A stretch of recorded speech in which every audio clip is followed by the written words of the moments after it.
La siguiente ponente es Ana Belén Ruiz. Ana Belén es licenciada en Historia del Arte y doctora en Arqueología por la Universidad de Córdoba. Actualmente es contratada postdoctoral de la UCO, de la Universidad de Córdoba, con cargo a Programa de Fortalecimiento y coordinadora del proyecto de Cultura Científica Arqueología Somos Todos. Lo de UCO ha sido un poquito como lo de CCO de hace muchos años. La charla de Ana Belén es Mira por dónde pisas.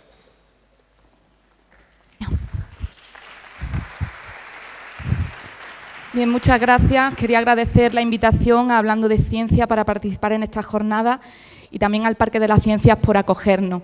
Yo me suelo sentir un poco como pez en el agua en este tipo de actividades porque suelo ser una de las pocas personas de la rama de humanidades que suele participar. Me solidarizo con Antonia, que estaba por aquí antes, y también algunas personas más. Estoy en un bloque acompañada de geólogos y paleontólogos, lo que me va a servir estupendamente para romper con algunos de los mitos que engloban a la arqueología. Y es que, según las encuestas, la mayoría de la sociedad, cuando se le pregunta a qué se dedica un arqueólogo, piensan que nuestra principal función es la de excavar dinosaurios. Aunque el cine americano nos haya influido, ¿no?, a la hora de pensar en que humanos y dinosaurios coexistieron en el tiempo, sabemos que eso nunca fue así y, por lo tanto, como la arqueología lo que se dedica es a estudiar los restos materiales de la humanidad, entre nuestros objetivos nunca podría estar la excavación de dinosaurios. Para eso están los paleontólogos. Por otro lado está lo que mi madre piensa, a lo que me dedico, influida también, ¿no?, por la cinematografía, por ese exotismo de aventura que ha rodeado también a la arqueología más decimonónica, en la búsqueda de lugares como las pirámides de Egipto, Troya. Piensan que la arqueología está vinculada prácticamente a excavar momias y las consecuencias de sus maldiciones. También muy influidos por los medios de comunicación, cómics, cine. Mis amigos piensan que soy una especie de Indiana Jones o Lara Croft que vive mil aventuras. Aunque más de una vez me gustaría tener un látigo en mano, lo cierto es que para nada mi profesión se vincula con las aventuras de estas especies de cazatesoros o cazarrecompensas. Y la vestimenta, como ya hemos visto, tampoco es un hándicap, porque el sombrero de Indiana Jones lo llevaba hoy aquí un biólogo, ¿no? Por otro lado están lo que los políticos piensan que hacemos: generar problemas. Paramos las obras. Somos los que encarecemos las obras, somos los que encarecemos los precios del terreno, los precios de los pisos. Casi se nos ha acusado de matar a Manolete, prácticamente de todo. Acompañado en alguna ocasión, incluso hace ya tiempo, ahora eso está cambiando, por los propios medios de comunicación que nos han puesto en contra de toda una sociedad que ha visto cómo la arqueología urbana era un problema en vez de verlo como un factor de progreso. En penúltimo lugar está a lo que yo creo que me dedico, a lo que me impulsó a dedicarme a esta ciencia, la consulta de las fuentes directas de nuestro pasado. En este caso, bueno, pues a través de una excavación, pero no es el único medio.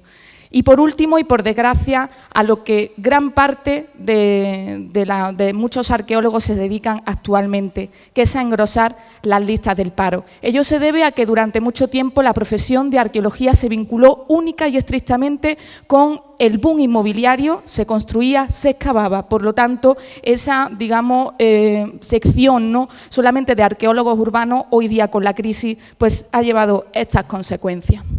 Por lo tanto, la arqueología es una ciencia que estudia las sociedades pasadas a través de sus restos materiales, para conseguir, a través de ese estudio, una interpretación histórica. Sin ese último paso no existe ciencia, seríamos unos meros recolectores de datos. Para ello utilizamos múltiples fuentes y consultamos o trabajamos con múltiples disciplinas, como puede ser la epigrafía, la paleografía, la numismática, antropología, arqueozoología, historia del arte, la dendrocronología, por ejemplo, para datar, la geología también. Es decir, somos una ciencia multidisciplinar, algo que ya se ha destacado también importante, ¿no? Pero es que a veces los restos arqueológicos adquieren un rasgo de monumentalidad que hace que necesiten de una conservación, de una puesta en valor, de una difusión y de una gestión propias. Desde mi grupo de investigación llevamos tiempo luchando para crear o generar este sistema que convierta la arqueología en un elemento sostenible y deje de verse como un problema para la sociedad. Nosotros creemos que el tratamiento del bien patrimonial debe partir siempre de la investigación. Vuelvo a repetirlo, sin investigación no podemos avanzar en conocimiento. Solo a partir de ese momento podemos empezar a divulgar, y hay veces que se hace al contrario, se empieza la casa por el tejado. Una vez que se ha divulgado, lo ideal sería crear productos turísticos o culturales que permitan disfrutarlos a la propia sociedad, que para eso son sus restos y son su pasado y son su historia, pero también como un atractivo turístico que al final termine generando ingresos económicos que permitan garantizar la conservación del bien y, por lo tanto, la investigación. Eso es algo que en Atapuerca han entendido perfectamente y lo traigo tal vez como uno de los ejemplos más internacionalmente conocidos. Y será difícil, ellos han conseguido lo más difícil, intentar divulgar estratigrafías en las que solo aparecen huesos, restos de tallas de siles, malacofauna, no existen restos monumentales, no existe un gran templo, una gran pirámide que mostrar. Y eso ha sido gracias a la labor de Arzuaga, Bermúdez de Castro, Carbonell, que en una interesante labor de marketing han hecho internacionalmente conocido a este yacimiento prehistórico. Por ejemplo, denominando un cráneo de Homo heidelbergensis, algo complicadísimo de pronunciar para la sociedad en general, como Miguelón. Y además lo han hecho apadrinar por el propio Miguel Indurain. O llamar a un simple bifaz Excalibur, y por lo tanto portarlo a un plano suprarreal.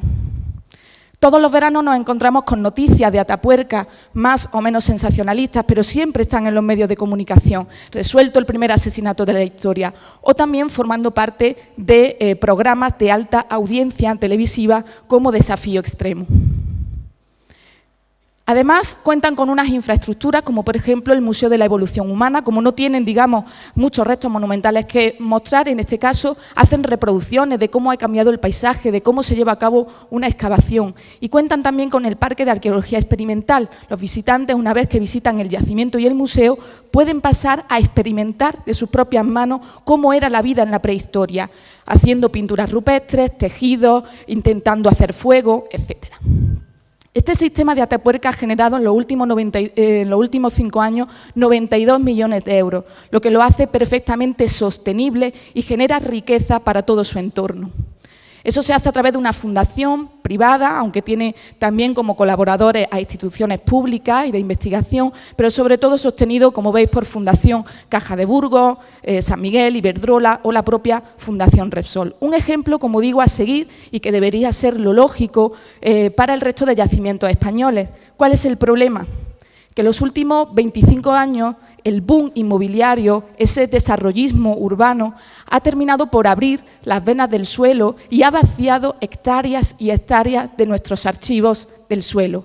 Eso ha hecho que, evidentemente, el boom inmobiliario fuera asociado a ese boom arqueológico que ha desenterrado, como hemos visto, miles de metros cuadrados de nuestros yacimientos. Muchos de ellos no se ha conservado nada, otros siguen esperando el sueño de los justos, mejores épocas para poder invertir, pero algunas ciudades han conseguido hacer de esta arqueología un recurso de futuro, como por ejemplo Tarragona, Mérida, Zaragoza, y por desgracia otras todavía no han entendido que el pasado puede ser realmente el futuro en estos tiempos, además de crisis. Es el caso de Córdoba, la ciudad donde yo nací y donde trabajo, una ciudad internacionalmente conocida por su mezquita catedral, ¿verdad?, que lidera este paisaje conformado por el puente romano y el río Guadalquivir. Córdoba cuenta además con una de las pocas sinagogas medievales todavía en pie y con la ciudad palatina de Medina Zara,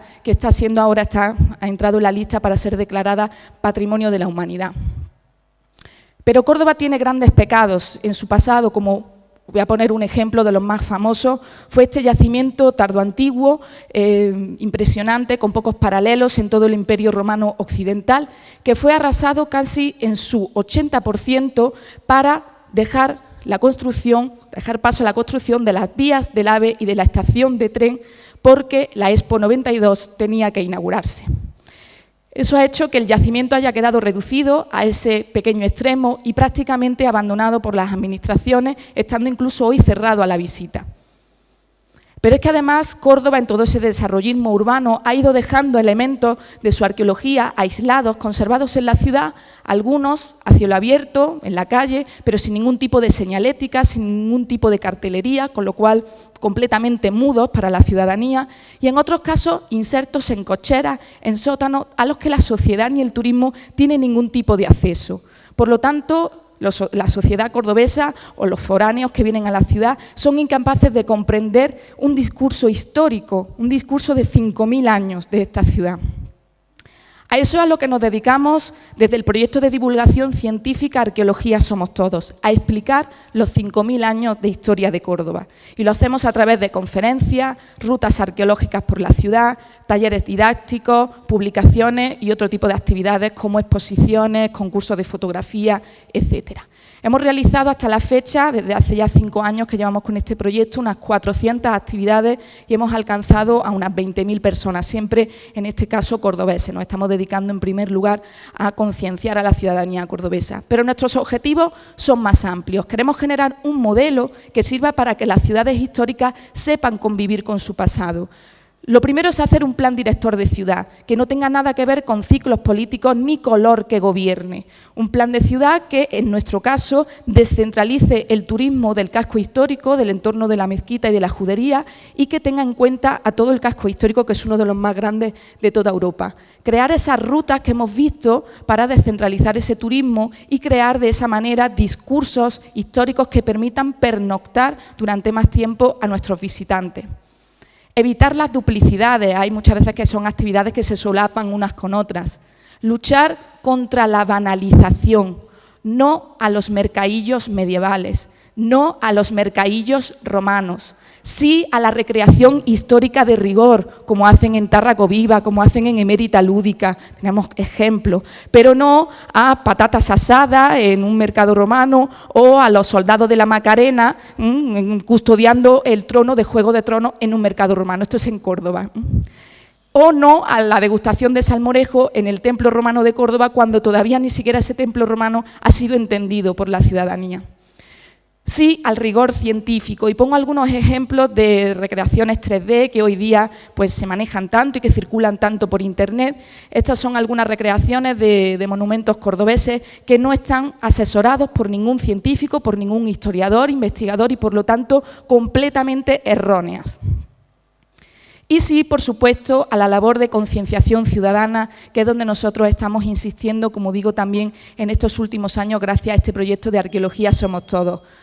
Solo así conseguiremos que algún día la audaz, como siempre, viñeta de Forges pueda ser una realidad. Muchísimas gracias.